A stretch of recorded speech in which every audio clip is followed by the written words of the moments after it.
Time to wrap it up on your Lobo football postgame show live from Logan, Utah, where New Mexico has beaten Utah State 24-21. Time for our Delta Dental coaches' comments, brought to you by Delta Dental of New Mexico. Dontrell Moore with Lobo head football coach Bob Davie.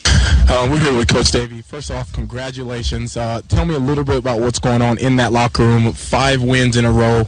Coming Utah State, crazy environment. You guys pull off the victory. How does it feel right now? What's going on in the locker room? Feels great. Feels great. You know, this team tonight jumped up on us early, scored 14 before you knew it. And to keep hanging and be resilient, come from behind. It feels great. You know, these kids are very excited. It's 3 late games in a row. We'll probably get home at 3 o'clock or 4 o'clock in the morning, but that's okay. No doubt. That's okay. You know, it was a year ago tonight that we went to Boise.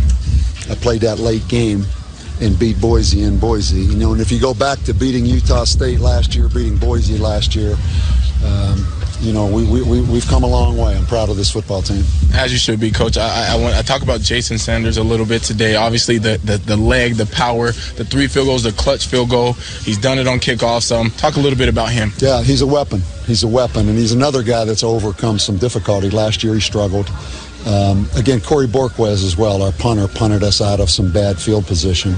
A lot of things, you know, to be able to take the ball on about the 1-yard line after the goal line stand, take it to not the length of the field, but down far enough that we could get a field goal. Then the defense, you know, settled down a little bit, even though we were under attack out there in the corners, you know, on the edges. We had a hard time matching up.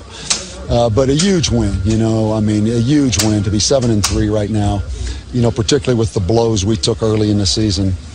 You know, I think the best football's ahead of us still. I really think our best football's ahead. That's a beautiful thing to be 7-3 and still saying that the best football's ahead. Last, before I let you go, Coach, the stop on 4th down, you get the drive, you get the field goal, and then talk also about the last play, them not being able to get the field goal. Yeah, you know, that whole drive. I mean, we had them 2nd and 20 after the holding penalty, and, you know, they hit a little out route. The quarterback scrambled a little bit. You know, they didn't really do much, and then we had the roughing the passer penalty. And before you know it, they're in field goal range.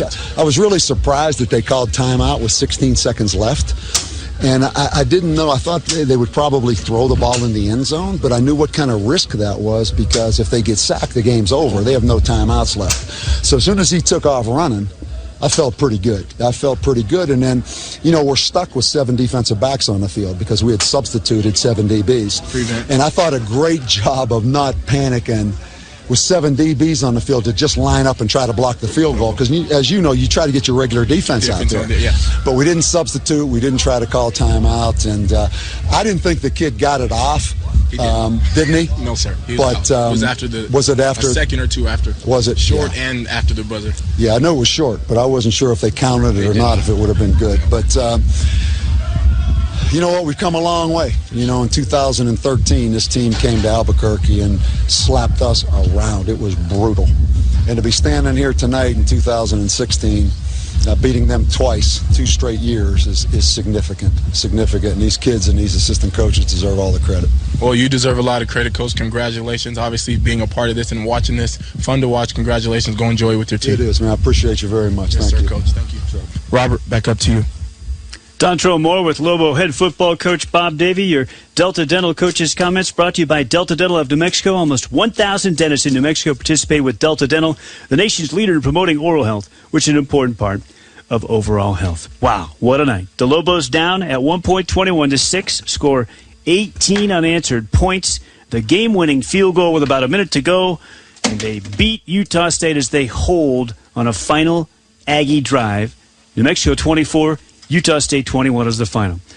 Lobos will travel again next week. They'll be the opponent for CSU's final game in Hughes Stadium in Fort Collins. We'll have an airtime of 7 o'clock with the Bank of the West pregame show. And again, the late kickoff, 8:21 Mountain Time from Colorado, as the Lobos take on CSU next Saturday, November the 12th. For my broadcast engineer on site, Michael Carlisle does a terrific job spotting as well. My producer and engineer, Learfield Sports in Jeff City, Missouri, Jackson Weaver. My broadcast partner, the Lobo legendary running back Dontrell Moore. I'm Robert Portnoy. We say so long from Logan, Utah for the final time. Streaking New Mexico has won for the first time in Logan since 1997. The Lobos have 5 straight wins for the first time since 2012.